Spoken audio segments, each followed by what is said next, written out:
하소서. 진리의 성령님 이 땅 흔들며 임하소서. 거짓과 탐욕 죄악에 무너진 우리 가슴 정케 하소서. 오소서 은혜의 성령님 하늘 가르고 임하소서. 거룩한 불꽃 하늘로서 임하사 타오르게 하소서. 주 영광 위에 부흥의 불길 타오르게 하소서. 진리의 말씀 이 땅 새롭게 하소서. 은혜의 강물 흐르게 하소서. 성령의 바람 이 땅 가득 불어와 흰 옷 입은 주의 순결한 백성 주의 영광 위에 이제 일어나 열방을 치유하며 행진하는 영광의 그날을 주소서. 부흥의 불길 타오르게 부흥의 불길 타오르게 하소서. 진리의 말씀 이 땅 새롭게 하소서. 은혜의 강물 흐르게 하소서. 성령의 바람 이 땅 가득 불어와 흰 옷 입은 주의 순결한 백성 주의 영광 위에 이제 일어나.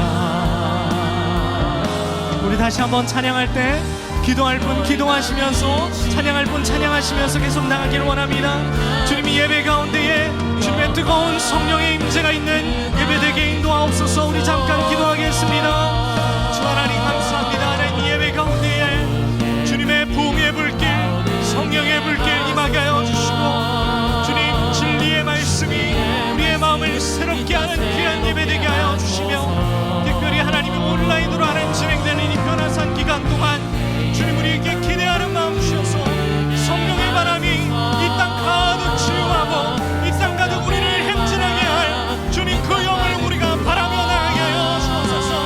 주님 우리가 넘어졌다고 생각할 때에 다시 일어나는 믿음이 있게 하여 주시고 주님 우리가 하나님 바다가 갈라지지 않는다고 원망하지 않고 바다 위를 걷게 하실 그 주님을 기대함으로 나갈 수 있도록 인도하여 주시옵소서. 열방을 치유하며 행진하는 영광의 그날을 주 영광. 화목의 복음. 진실로 내게 이르노니 네가 한 푼이라도 남김이 없이 다 갚기 전에는 결코 거기서 나오지 못하리라. 마태복음 5장 26절. 작은 구석에 지옥을 만들어둔 천국은 없습니다. 하나님께서는 당신을 순결하고 거룩하며 의롭게 만들기로 하셨습니다. 그분은 당신이 한순간도 성령의 세심한 간섭에서 벗어날 수 없게 하십니다.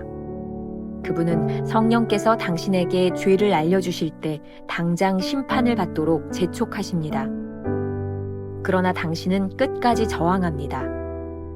따라서 할 수 없이 법적 절차를 밟게 되며 결국 당신은 감옥에 있게 됩니다.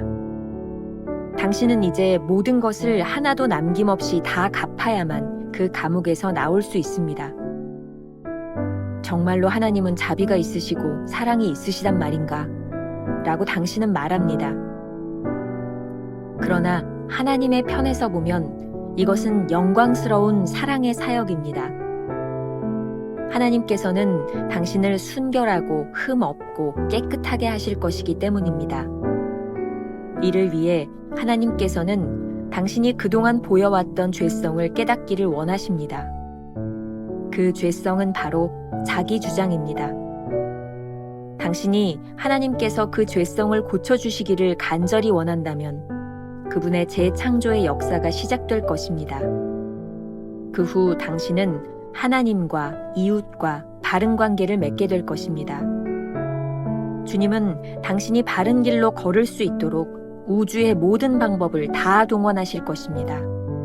지금 결정하십시오. 그래요, 주님, 저는 그 사람과 지금 당장 화목하도록 하겠습니다.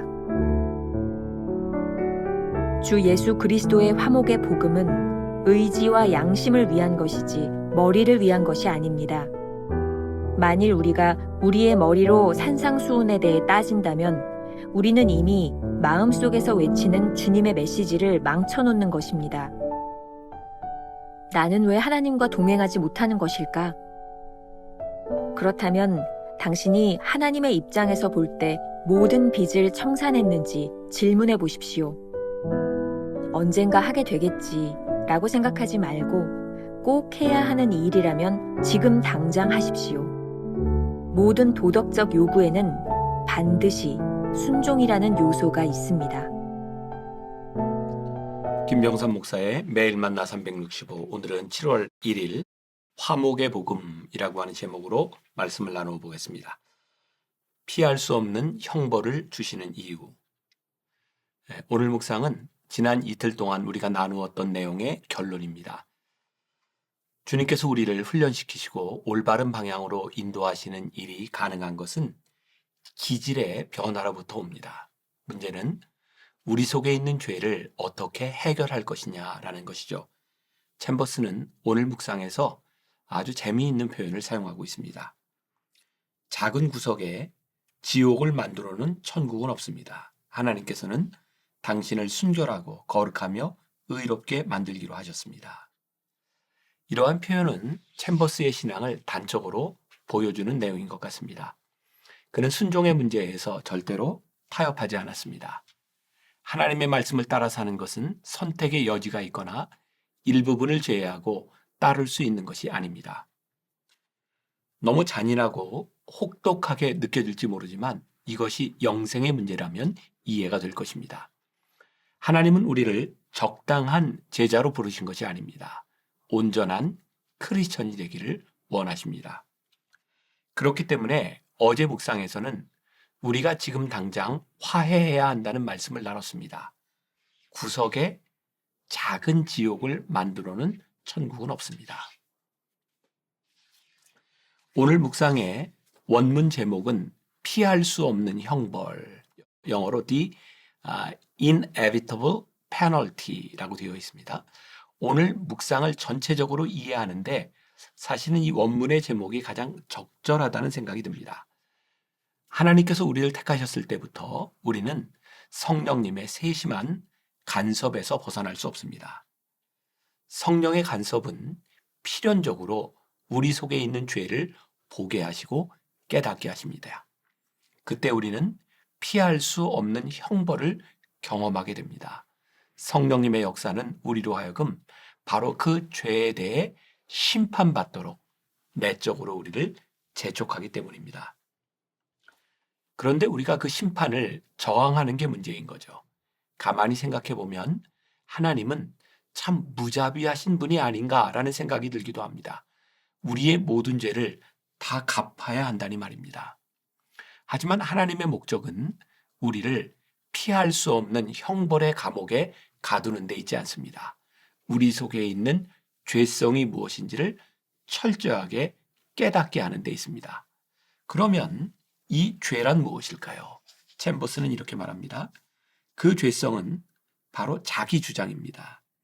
당신이 하나님께서 그 죄성을 고쳐주시기를 간절히 원한다면 그분의 재창조의 역사가 시작될 것입니다. 그 후 당신은 하나님과 이웃과 바른 관계를 맺게 될 것입니다. 오스왈드 챔버스의 십자가의 구속이라는 책에 나오는 글이 오늘 묵상에 도움이 될 것 같아서 소개합니다. 제가 읽어드립니다. 너희 몸을 산제물로 드리라. 우리는 거룩하지 않은 것을 제단에 드릴 수 없다. 바울이 말한 형제들은 성도들을 의미한다. 위 구절은 거룩의 관점에서 기록되었다. 주님은 십자가에 의해 주의 생명에 들어간 자들에게 말씀하신다. 자기를 부인하고 자기 십자가를 지고 나를 따르라. 이때 주님은 죄를 양도하라고 말씀하지 않으셨다. 누구라도 죄를 양도할 수 있는 방법을 안다면 그렇게 할 것이다. 그러나 주님은 자기를 부인하라고 말씀하신다. 이는 내 자신에 대한 권리를 내게 양도하라는 뜻이다. 우리 십자가는 우리가 하나님의 뜻을 행하기 위해 거룩하게 되었다는 사실을 세상 앞에서 보여주는 일이다. 챔버스는 하나님이 우리를 거룩하게 하시기 위해 그동안 보여왔던 죄성, 즉 자기 주장을 깨닫기를 원한다고 말합니다. 자기 주장이라는 죄성을 깨닫는 것은 곧 자신의 권리를 하나님께 양도하는 것과 같습니다. 여기서 우리가 조금 깊이 묵상할 필요가 있을 것 같습니다. 하나님께서 우리를 피할 수 없는 형벌과 감옥으로 인도하신다는 것의 의미는 실제적인 감옥을 말하는 것이 아니라 우리의 양심의 죄로 인해 괴로움을 느끼게 하신다는 말이 아닐까요? 그리고 그 괴로움 가운데서 하나님의 도우심을 구하는 상태로 인도하신다는 것입니다. 챔버스가 이전 묵상에서도 언급했던 것처럼 하나님께서 우리에게 슬픔을 깨닫게 하심으로 진정한 기쁨을 맛보게 하신다는 것을 생각할 필요가 있습니다. 이것이 하나님께서 성도들을 바른 길로 인도하시는 방법입니다. 문제는 이런 죄성을 깨닫게 하실 때 우리가 하나님께 도움을 요청하는가 하는 것이죠. 어제와 그제 묵상했던 것처럼 지금 원수와 화목하기를 원하고 또 행동하느냐는 것입니다. 지금, 당장, 결단이라는 말과 더불어 복음이 의미하는 바를 정확하게 알아야 합니다. 챔버스의 말입니다. 주 예수 그리스도의 화목의 복음은 의지와 양심을 위한 것이지 머리를 위한 것이 아닙니다. 만일 우리가 우리의 머리로 산상수훈에 대해 따진다면 우리는 이미 마음속에서 외치는 주님의 메시지를 망쳐놓는 것입니다. 성경을 보면 예수님의 말씀을 듣기 위해 많은 사람들이 찾아왔던 것을 볼 수 있습니다. 언제부터인가 주님께서는 찾아온 사람들에게 그들이 듣기 원하는 말씀이 아니라 제자의 도에 대하여 말씀하기 시작하셨습니다. 그때부터 많은 사람들이 예수님을 떠났고 끝까지 주님과 함께 하겠다는 사람들만이 남았습니다. 그리고 그 순간부터 주님은 제자의 도, 즉 하나님을 섬기기 위한 우선순위와 결단에 대해 말씀하기 시작하셨습니다. 그 말씀을 들은 후 모든 사람이 십자가를 지키지는 않았습니다. 지금 우리는 어느 단계에 와 있을까요? 우리가 하나님과 동행하지 못하는 이유를 챔버스는 빚을 청산하지 못했기 때문이라고 말합니다. 죄의 문제를 해결하지 못했고 지금 이웃과 화목하지 못하기 때문이라고 말합니다. 주님과 동행하는 삶을 원한다면 우리가 지금 당장 해야 하는 일들이 있습니다. 이 모든 일은 순종을 통해 이루어집니다. 즉각적인 순종이야말로 우리를 순결하고 거룩한 삶으로 인도합니다. 우리가 기억해야 될 한 줄 노트. 말씀을 들은 모두가 참된 제자가 되지는 않습니다. 주님과 동행하기 위해 결단하지 못하면 여전히 관망하는 사람에 불과합니다. 오늘 하루 이런 질문을 가지고 살아봅시다. 하나님의 은혜에 빚진 것들을 생각해 보세요. 그 빚을 갚기 위해 당장 해야 하는 일은 무엇일까요? 기도하겠습니다. 오늘도 말씀을 통해 우리들에게 주시는 도전이 있습니다. 우리가 말씀을 머리로 듣고 이해하는 것에서 끝나는 것이 아니라 그 말씀대로 살기 위해서 지금 당장 결단해야 하는 것이 무엇인지를 오늘 하나님 앞에 생각하게 하시고 또한 행동하게 하여 주옵소서. 주님께 나아오기 전에 형제와 화목하라고 하신 말씀을 기억합니다. 오늘 우리가 주님의 뜻대로 살아가기 위하여 청산해야 될 빚, 죄의 문제 정직하게 하나님 앞에 내어놓게 하시고 내어놓는 것으로 끝나는 것이 아니라 행동함으로 결단할 수 있는 주의 백성들이 되게 하여 주옵소서. 예수님의 이름으로 기도했습니다. 아멘.